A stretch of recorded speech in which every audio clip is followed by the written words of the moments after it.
Good afternoon, my lovelies. You are actually in my kitchen at home where I am putting together Kadi Pakoda, and that's what I'm doing before I head out to work. I'm at the stage where I've already fried all of the pakoras. You can see I've only put onions in here today, no potatoes. And I've kept them pretty brown on one side, and then the other side is pretty golden. The reason for that is that I don't want them to be hard. They're still pretty well cooked, except that when you leave them a little bit yellow on one side and brown on the other side, they're crisp. And when they go into the curry and boil with it, then they become really nice and flavorful, and they absorb all of the liquid from the curry. Now the curry liquid that we make is made with, some people use buttermilk, some people use yogurt. I like to use Greek yogurt and water, and I use chickpea flour. Delicious. Okay, so that's what we're going to do now. I'm at the stage when I'm actually going to make the tempering for the curry. The curry is boiling with just a little bit of large cardamom seeds. I've also put in 3 or 4 curry leaves. If you don't have curry leaves, you can skip it. You can add a bay leaf. But curry leaves really lend a good flavor to your curry. And I've added turmeric. I've added a little bit of coriander seed powder. I don't add the salt till it actually starts boiling, and it's over there right now in my Instant Pot. I will take you over there in a little bit, but right now the stove has my oil that's hot. This is the same oil in which I fried the pakoras. I just removed a bit from the top. So for the tempering, the aromatics that are going to go in are kasuri methi, which is a dry fenugreek herb. It's getting too hot. Jeera, which is cumin seeds. This is fenugreek seeds. These are what curry leaves, fresh curry leaves look like. And I don't have mustard seeds, so I'm going to use nigella. If you have mustard seeds, that's what you need. Okay, so now the oil is super duper hot. I will also be using asafoetida and tons of garlic. I will also use some dry spices. So we're going to start with popping all of the seeds that are going to go in. So the cumin goes in, the fenugreek goes in, and then the nigella seeds go in. So I'm just going to roast them in this oil. I'm not adding the fenugreek leaves or the curry leaves yet. I do want to give enough time to the garlic to cook properly. So I'm going to take this off the stove. My mom uses garlic, so I use garlic, but personally I love it without garlic. I think it's still quite flavorful, and it doesn't really need to be very garlicky. But because mom says she uses it, I was like, okay, I'm going to start using garlic in my curry ka tadka. So this is what we call a tadka, a bagar, or a tempering. And it is very essential to adding flavor to our cooked foods. A lot of times, especially in the south, you will see curries that are just made from boiling coconut milk and other ingredients, especially vegetables and fish. And in the end, there is a tempering that is given. So for one, it prevents you from ingesting too much oil, because in a bagar or a tadka, you only need about a couple of tablespoons of oil, and that's for the whole entire pot of food that you're making. So per serving, the oil intake is way less. And also in the south, they use coconut oil. So I'm using light olive oil, but again, it's a matter of personal preference. We are going to just roast the garlic till it's aromatic. Now we're going to go ahead and add the curry leaves. If you add the curry leaves just to the oil, then it gets pretty spluttery and it dances all over. It can also burn you a little bit. Usually I rip my curry leaves and put it in the oil so that it'll infuse the flavors faster. But this is okay too. Okay, so I'm just going to give it a gentle saute. There's too much of a sunny glare on my camera, so I'm unable to see all of you. But I will get to the comments for sure. Definitely drop in the comments if you love curry pakoda or not. There are many different kinds of curries that are made all over India. I've added the salt. I'm going to add a little bit of turmeric. I will add a little bit of roasted cumin powder. I will add coriander seed powder in heaps, about 2 heaps. And then I'm going to give it a gentle stir. I don't want the spices to burn, so I do have just a little bit of water. I'm going to add that to reduce the temperature of the oil so that these spices do not burn. We have to cook these spices, but we don't have to burn them. If you're wondering about this masala box, this is available on my website, queenscurrykitchen.com. You can buy it fully loaded with the spices, or you can buy it just by itself. It has little ramekins in which you can put your masalas for the day, for the week. Yikes, just made a mess. And it comes with a little stainless steel spoon, and it has a lid. So you only need to take out as much as you're going to need, and then you can refill. Now I'm going to add the paprika or the Kashmiri mirch, and this is the trick to getting that beautiful red color on your Indian curries. Add your Kashmiri mirch or your paprika. Immediately add water to your tempering. Immediately. And then turn off the stove. And then you give it a gentle stir. That trick is the thing that's going to help to retain the red color of whatever tempering you're creating, okay? Once it's beautifully incorporated, you can turn your stove back up and then cook it out a little bit. If you'd like me to show you how to make these pakoras, definitely drop a comment below. I may do it in any of the upcoming videos. I'll try to. I think I filmed the way I made them. I just didn't go live at that time. Okay, so now you see this whole tempering is bubbling. What that addition of water also does is it helps to bring the oil to the top. So when your curry is boiling, all the rogan or the oil will come to the top. If you want to do a desi ghee tadka, that's also great. It tastes really flavorful.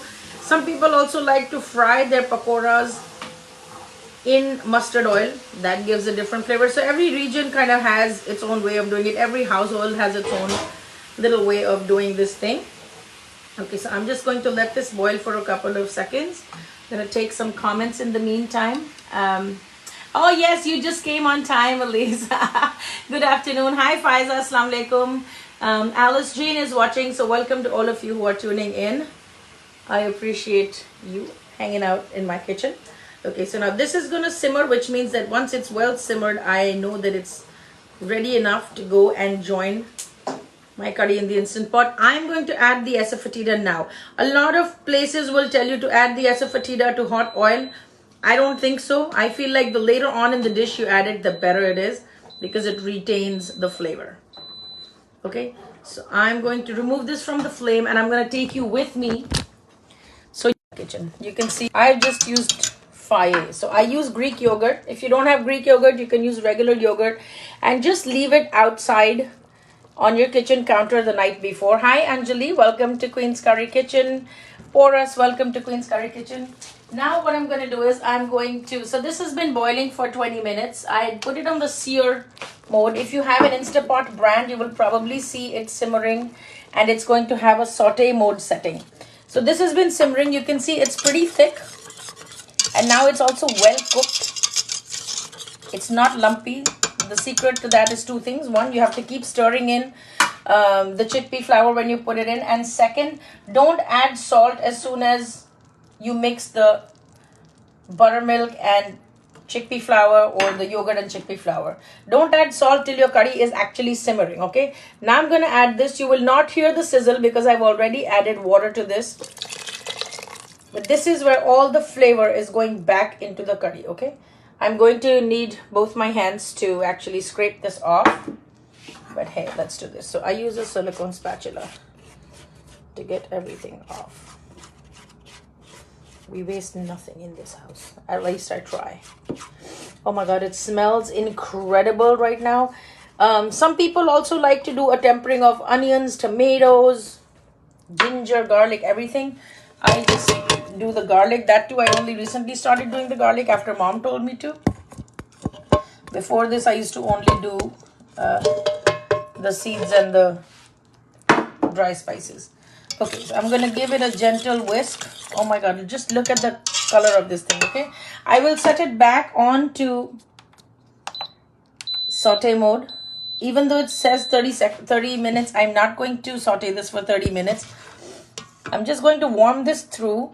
Now I'm going to check for seasoning to see if the salt is adequate or not. If I need to adjust any seasonings, I can. You know what? Let me put you guys right over here so you can see what is going on. Because I will need my two hands to do this.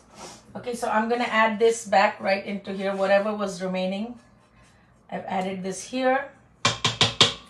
Now it's going to simmer, and then I'm going to show you what I do in my Instant Pot. So the curry making process is scary for a lot of people because they feel like they have to stand in the kitchen for hours and hours and keep on stirring the pot. Once you've gotten past this stage, I'm going to add a little salt because I feel like it needs a little bit. You can also add chaat masala. It really gives a very good taste to your curry. Some roasted cumin powder, a little more salt. I use Himalayan pink salt, which is not that intense, but if you use regular salt, of course, you will calibrate it to your taste. Here are the pakoras that are ready to go in. I'm just going to wait for the curry to be warmed through. You see, once I've added it and I've added the extra water, it does thin up a little bit, which is great because by the time I add the pakoras and boil it again, hi Aditi, good afternoon. By the time I boil it again, it's going to be the perfect consistency and my pakoras will be able to soak up a lot of the liquid and the flavor that way, right? So this is off to one. Call her back. I'm going to add all these pakoras in here. We are a family of 3 batter in the fridge, which I've used.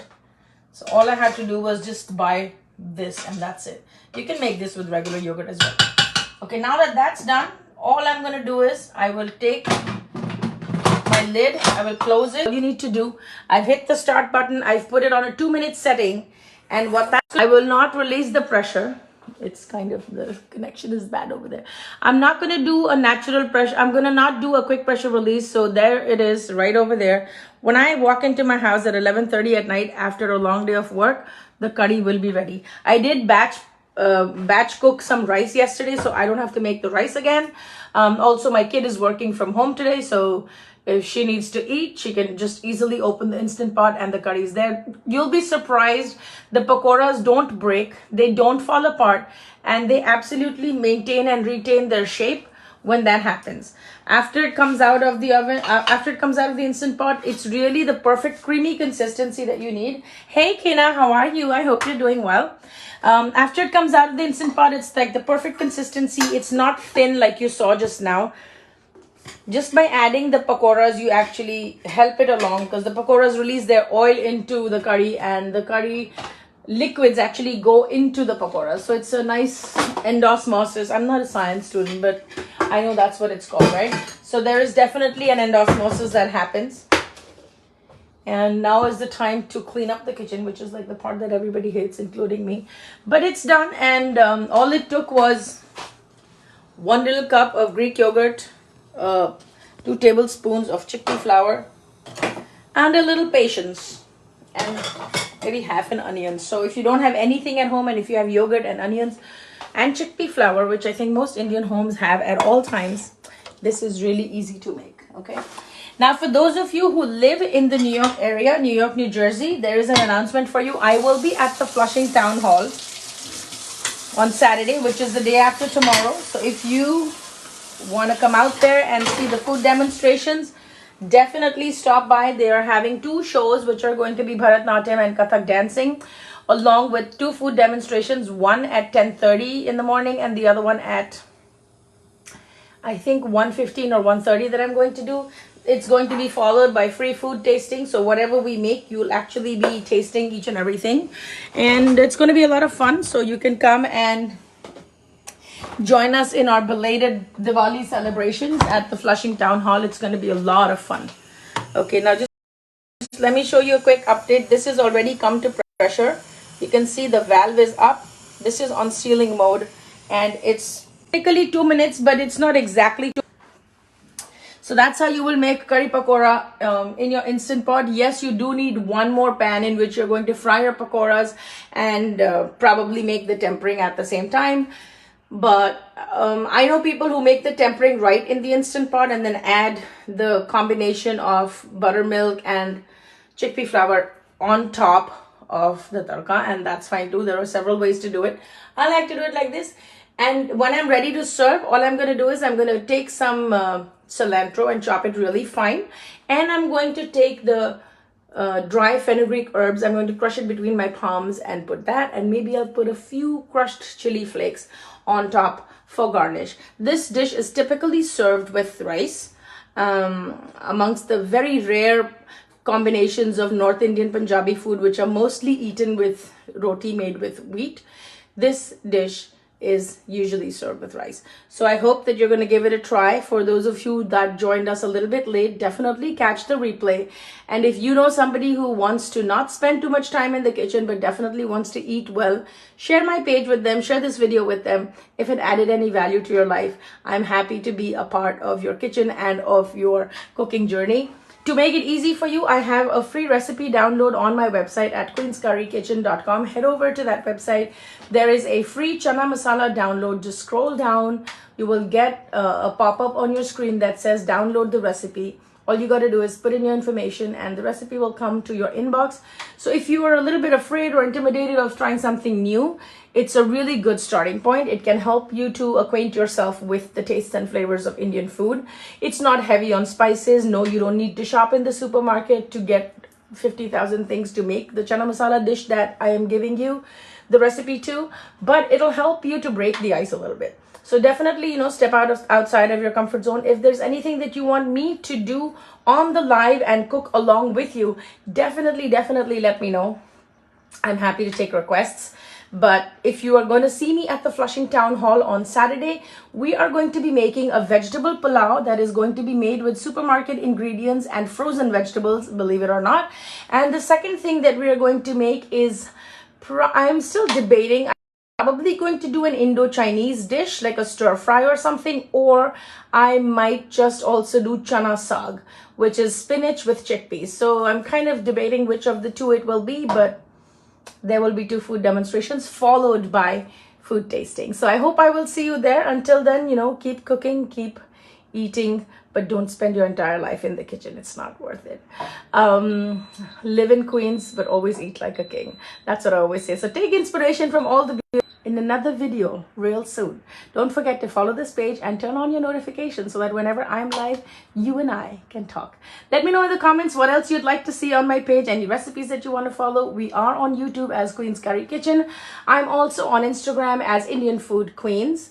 My TikTok page is Queen's Curry Kitchen again, so you should be able to find us. If you go on Google, you'll be able to find all our handles, and all our social handles are also on our website.